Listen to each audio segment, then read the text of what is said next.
नमस्कार साथियों, स्वागत है आपका इस YouTube channel learn to life में। आज है 14 अप्रैल और इस सेशन में द हिंदू एडिटोरियल का वोकेबलरी कवर करते हैं। तो चलिए सेशन स्टार्ट करते हैं। उससे पहले वीडियो लाइक कर दीजिए और अभी तक चैनल सब्सक्राइब नहीं किए हैं तो जल्दी से चैनल सब्सक्राइब कर दीजिए। तो आइए देखते हैं आज का वर्ड। पहला वर्ड है बावेल। बावेल की बात करें तो एक नाउन है। ये क्या है? एक नाउन है जिसका मीनिंग होता है a confuse noise made by a number of voices, यानी कि ऐसा नॉइज मतलब कन्फ्यूज नॉइज हो जो इसमें पता ही नहीं चले कि क्या मतलब लोग किस लिए हल्ला कर रहे हैं। ठीक है, अगर ज़्यादा नंबर ऑफ वॉइस आएगा मतलब बहुत सारे लोग हैं, जैसे आप क्लास में ही हैं, अलग अलग बच्चा अलग अलग किसी बात को एक साथ बोले सब कोई चिल्ला चिल्ला कर, अब क्या हो जाइएगा? कन्फ्यूज हो जाइएगा। वो नॉइज कैसा होगा? तो कन्फ्यूजिंग नॉइज होगा, तो उसको हम लोग बाइबल बोल सकते हैं, जिसका हिंदी मीनिंग कोलाहल हो सकता है। ठीक है, अगर इसका सिनोनिम्स देखा जाए तो क्लेमोर, डीन, अप्रोर। ठीक है, ये सारे इसके सिनोनिम्स हो जाएंगे। क्लेमोर, डीन और अप्रोर, ये सारे क्या हो गए? इसके सिनोनिम्स हो गए। नेक्स्ट वर्ड है प्लैंक। प्लैंक की बात करें तो एक नाउन है। प्लैंक क्या है? एक नाउन है जिसका मीनिंग होता है a fundamental point of A political और अदर प्रोग्राम, यानी कि कोई भी पॉलिटिकल या कोई भी प्रोग्राम हो उसका क्या फंडामेंटल पॉइंट, तो हम लोग प्लैंक बोल सकते हैं। ठीक है, जिसका मीनिंग होता है प्रथम मुद्दा, यानी कि जो प्रथम मुद्दा होता है जिस उसको हम लोग प्लैंक बोल सकते हैं। ठीक है, ये एक नाउन है यहाँ पे। अगर इसका सिनोनिम्स देखा जाए तो सिनोनिम्स मेन पॉइंट हो सकता है, इसेंशियल पार्ट हो सकता है, फिर एलिमेंट्री पॉइंट हो सकता है। कोई भी मतलब पॉलिटिकल या अदर प्रोग्राम हो तो उसका जो मेन पॉइंट होता है उसको हम लोग प्लैंक बोल सकते हैं, इसेंशियल पार्ट को या फिर एलिमेंट्री पॉइंट को। तो ये इसके सिनोनिम्स हो गए। वर्ड क्या है? प्लैंक, जिसका मतलब होता है प्रथम मुद्दा। अब मूव करते हैं नेक्स्ट वर्ड की तरफ। नेक्स्ट वर्ड क्या है? सेल्वो। सेल्वो की बात किया जाए तो एक नाउन है। ये क्या है? एक नाउन है जिसका मीनिंग होता है ए सडन विगोरस और एग्रेसिव एक्ट और सीरीज ऑफ एक्ट। मान लीजिए कि मतलब सेल्वो हम का मतलब क्या होता है? सडन, यानी कि अचानक, विग्रस और एग्रेसिव। एग्रेसिव मतलब क्या होता है? उत्तेजना वाला, यानी गुस्से वाला एक्ट या उसका सीरीज। ठीक है, जैसे मान लीजिए कि क्या हुआ कि जब आतंकी हमला कोई होता है या कुछ भी, तो उस पर क्या हो जाता है? आर्मी वाले क्या होते हैं? अचानक और विग्रसली क्या होता है? एग्रेसिव एक्ट करना शुरू कर देते हैं उनके खिलाफ और उनको मार गिराते हैं। तो सॉल्वो से आप समझ सकते हैं इसका हिंदी मीनिंग बारूद की बौछार हो सकता है। ठीक है, क्या हो सकता है? बारूद की बौछार हो सकता है। जब मान लीजिए वार टाइम में क्या होता है कि बारूद की बौछार होता है, तो उसको सेल्वो से याद कर सकते हैं। सिनोनिम्स की बात किया जाए तो अटैक है, एग्रेसर या फिर चार्ज हो सकता है। ये इसके सिनोनिम्स हो गए, अटैक, एग्रेशन और चार्ज। नेक्स्ट वर्ड है डेरासिनेट। क्या है? डेरासिनेट। डेरासिनेट की बात किया जाए तो एक वर्ब है। डेरासिनेट क्या है? एक वर्ब है जिसका मीनिंग होता है uproot someone from there natural geographical social और कल्चरल इन्वायरमेंट, यानी कि किसी को क्या करना? अपरूट कर देना, यानी कि जड़ से उखाड़ देना उसके नेचुरल जियोग्राफिकल या फिर सोशल और कल्चरल इन्वायरमेंट से। तो इसका हिंदी मीनिंग क्या हो सकता है? जड़ से उखाड़ना। अपरूट मतलब क्या होता है? देखिए, रूट मतलब जड़ होता है और अपरूट यानी कि जड़ से बाहर अप कर देना, यानी कि उखाड़ देना। ठीक है, ऐसे आप इसको समझ सकते हैं। डेरासिनेट मतलब क्या होता है कि जड़ से उखाड़ना, जिसका सिनोनिम्स टर्मिनेट हो सकता है, इरेडिकेट हो सकता है, फिर क्वास हो सकता है। टर्मिनेट, इरेडिकेट और क्वास, ये सब क्या हो गया? इसके सिनोनिम्स हो गए। अब देखते हैं नेक्स्ट वर्ड। तो नेक्स्ट वर्ड क्या है? प्रोटागोनिस्ट। प्रोटागोनिस्ट की बात किया जाए तो एक नाउन है। क्या है? ये एक नाउन है। ठीक है, जिसका मीनिंग होता है द मेन फिगर और one of the most prominent figure in A situation, यानी कि किसी सिचुएशन में क्या हो कि कोई प्रोमिनेंट, जिसका मतलब प्रोमिनेंट फिगर हो। ठीक है, मोस्ट प्रोमिनेंट फिगर, यानी कि जिसका सबसे ज़्यादा अहम रोल हो, या जो इसका मतलब मेन फिगर हो, तो उसको हम लोग प्रोटागोनिस्ट बोल सकते हैं। जैसे मान लीजिए कि कोई आंदोलन हो रहा है, तो आंदोलन में कोई ना कोई एक उसका मेन लीडर होता है, तो उसको हम लोग प्रोटागोनिस्ट बोल सकते हैं। इसका हिंदी मीनिंग नायक हो सकता है। क्या हो सकता है? नायक हो सकता है। अगर सिनोनिम्स देखा जाए तो सिनोनिम्स इसका चीफ कैरेक्टर हो सकता है, लीडिंग प्लेयर हो सकता है, या फिर हीरो हो सकता है। ठीक है, ये सारे इसके सिनोनिम्स हो गए। अब देखते हैं नेक्स्ट वर्ड। तो नेक्स्ट वर्ड क्या है? डिल्यूड।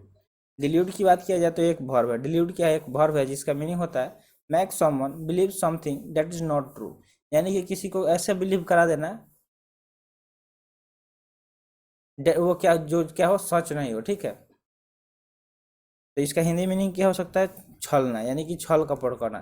जैसे मान लीजिए क्या होता है कि आप जो देखते हैं मैजिशियन को, किसको? मैजिशियन को, तो वो क्या कर देता है, जो वो मतलब आपके साथ छल करता है, ठीक है, आपके साथ छल करता है, क्योंकि जो एक्चुअली में दिखाता है वो होता नहीं है। मान लीजिए कि कैसे कभी कभी दिखाता है कि कोई एक यहाँ पे इंसान है, ठीक है, तो उसको मतलब बीच से काट के उसको अलग कर देता है। ऐसा पॉसिबल है कि वो किसी को काट के फिर से उसको जोड़ दिया जाए? तो वो आपके साथ इल्यूजन करता है, ठीक है, वो सब इल्यूजनेशन का खेल होता है। आपको ऐसा लगता है कि वो ऐसा कर रहा है, लेकिन एक्चुअली में वो करता नहीं है, ठीक है। तो डिल्यूड मतलब छलना हो सकता है। सिनोनिम्स की बात की जाए तो मिसलीड हो सकता है, डिसीव हो सकता है, फिर ट्रिक हो सकता है। ये सारे क्या हो गए, इसके सिनोनिम्स हो गए। अब देखते हैं नेक्स्ट वर्ड। तो नेक्स्ट वर्ड क्या है, इम्प्रीकेशन। क्या है, इम्प्रीकेशन की बात की जाए तो एक नाउन है, क्योंकि इसके लास्ट में आई एन आ रहा है, तो आप ऐसे ही इजीली आइडेंटिफाई कर लिए होंगे। इसका मीनिंग की बात की जाए तो मीनिंग होता है स्पोकन कर्स। ऐसा कर्स तो स्पोकन कर्स, यानी कि किसी को बोल कर क्या करना, श्राप देना, ठीक है, उसके भला बुरा कहना, ठीक है। तो स्पोकन कर्स समझ सकते हैं। इम्प्रीकेशन मतलब जिसका हिंदी मीनिंग होता है अभिशाप, ठीक है, अभिशाप। जैसे आपके साथ कोई बुरा करता है, ठीक है, तो आप उसको कुछ नहीं कर सकते हैं, उसको मतलब तो आप क्या कर सकते हैं, उसको अभिशाप ही दे सकते हैं, उसको कर्स कर सकते हैं, ठीक है। तो इम्प्लीकेशन मतलब वही होता है। अगर सिनोनिम्स देखा जाए तो कर्स हो सकता है, मेलेडिकेशन हो सकता है, एंथिमा हो सकता है, डेमिनेशन हो सकता है, फिर प्रोफेनिटी हो सकता है। देखिए जिस भी वर्ड में एम ए एल लगा होना, ठीक है, एम ए एल, तो इसका मतलब ही होता है निगेटिव सेंस यहाँ से निकलता है, ठीक है। कैसा सेंस निकलता है, तो निगेटिव। तो आप जब भी किसी वर्ड में जैसे पढ़ें, जैसे जैसे माल न्यूट्रिशन है, तो माल न्यूट्रिशन में पहले एम एल लगा हुआ है, यानी कि वो क्या है, उसको न्यूट्रिशन की कमी है। मालवेयर आप सुने होंगे वर्ड, अगर आप सिस्टम वगैरह चलाते हैं कंप्यूटर वगैरह, तो मालवेयर वो क्या होता है, मतलब जो वायरस वगैरह होते हैं वो हो जाते हैं, ठीक है। तो ऐसे आप इसको समझ सकते हैं। ये क्या है, एक रूट वर्ड है माल, ठीक है, जो जिसका निगेटिव मीनिंग होता है। मीनिंग कैसा होता है, निगेटिव होता है। अब देखते हैं नेक्स्ट वर्ड। तो नेक्स्ट वर्ड क्या है, लोकुशन। लोकोशन, लोकोशन की बात की जाए तो एक वर्ब है। लोकुशन क्या एक वर्ब है, सॉरी ये वर्ब नहीं है, ठीक है, ये एक नाउन है। लोकेशन का एक नाउन है, हम यहाँ पे नहीं देखे क्योंकि लास्ट में आई एन आ रहा है और यहाँ पे चेंज नहीं हुआ था। तो ये एक नाउन है, ठीक है, जिसका मीनिंग होता है ए वर्ड और phrase specially with regard to style और एडियम, ठीक है। ये मतलब क्या होना कि ए वर्ड और फ्रेज, ऐसा वर्ड या फ्रेज हो जो क्या specially with regard to style और इडियम, जो मतलब किस स्टाइल में हो, तो वो इडियम के स्टाइल में हो, ठीक है। यानी कि हिंदी मीनिंग इसका विशिष्ट शैली हो सकता है। अगर सिनोनिम्स देखा जाए तो सिनोनिम्स क्या हो सकता है, वर्डिंग हो सकता है, स्टाइल हो सकता है, फिर पोरेट्री हो सकता है। देखिए स्टाइल का हिंदी क्या होता है, शैली, ठीक है, स्टाइल का हिंदी क्या होता है, शैली। तो ये आप याद रखिएगा, ठीक है, पोरेट्री।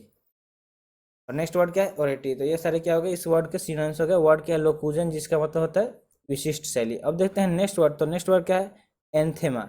एंथीमा का बात किया जाए तो एक नाउन है। एंथीमा क्या है, ये भी एक नाउन है, जिसका मीनिंग होता है समथिंग और समवन डेट वन वेहेमेंटली डिसलाइक। मतलब कोई ऐसा चीज हो या कोई इंसान हो, ठीक है, डेट वन वेहेमेंटली डिसलाइक, जो जिसको कोई क्या क्या करे, मतलब डिसलाइक करे, ठीक है। तो हिंदी मीनिंग इसका अभिशप्त हो सकता है। क्या हो सकता है, अभिशप्त होता है। अगर सिनोनिम्स देखा जाए तो एभोरेंट हो सकता है। देखिए एभोर मतलब क्या होता है, आपको हम एभोर मतलब बताए थे कि हेट होता है, ठीक है, एभोर मतलब हेट होता है। तो ये एभोरेंट हो गया। कि एभोर को कैसे याद रखना था वो भी हम आपको बताए थे, कि जो आपको बोर कर देता है उसको आप क्या करेंगे, एभोर करेंगे, ठीक है। तो ऐसे आप याद रखने के लिए आपको ट्रिक भी बताए थे। तो एभोरेंट क्या है, उससे रिलेटेड वर्ड है। ऐसे ही हेटफुल हो गया, रिपोगनेंट हो सकता है, या फिर रिपेलेंट हो सकता है, ठीक है। तो ये सारे इसके सिनोनिम्स हो गए, एवरेंट, हेटफुल, रिपोगनेंट और रिपेलेंट। वर्ड क्या है, एंथीमा, जिसका मतलब होता है अभिशप्त, यानी कि हेटफुल, ठीक है। अब देखते हैं नेक्स्ट वर्ड। तो नेक्स्ट वर्ड क्या है, और ये आज का सेशन का लास्ट वर्ड है। वर्ड क्या है, स्टॉन्चली। क्या है, स्टॉन्चली। स्टॉन्चली की बात करें तो एक एडवर्ब है। देखिए लास्ट में एल वाई जिसमें भी आता है, एल वाई, उसको हम क्या बोलते हैं, एडवर्ब, ठीक है, एडवर्ब। तो ये भी याद रखिएगा कि एडवर्ब को कैसे आइडेंटिफाई करेंगे। अब देखते हैं नेक्स्ट वर्ड। तो नेक्स्ट वर्ड क्या है, in a very loyal and committed manner. इसका मतलब क्या होता है कि कोई क्या हो, बहुत लॉयल हो, या फिर उसका मैनर कैसा हो, तो कमिटेड हो, यानी कि निष्ठापूर्वक, इसका हिंदी मीनिंग हो सकता है। और सिनोनिम्स देखा जाए तो रिजोल्यूटली हो सकता है, अनवेवरिंगली हो सकता है, या फिर परसिस्टेंसली हो सकता है। ये सारे इसके सिनोनिम्स हो गए, रिजोल्यूटली, अनवेवरिंगली, या फिर परसिस्टेंटली। ये क्या हो गया, इसके सिनोनिम्स हो गए। तो आज का सेशन यहीं पे समाप्त हुआ। आई होप सेशन पसंद आई होगी। मिलते हैं फिर अगले सेशन में। Thanks for watching. जय हिंद।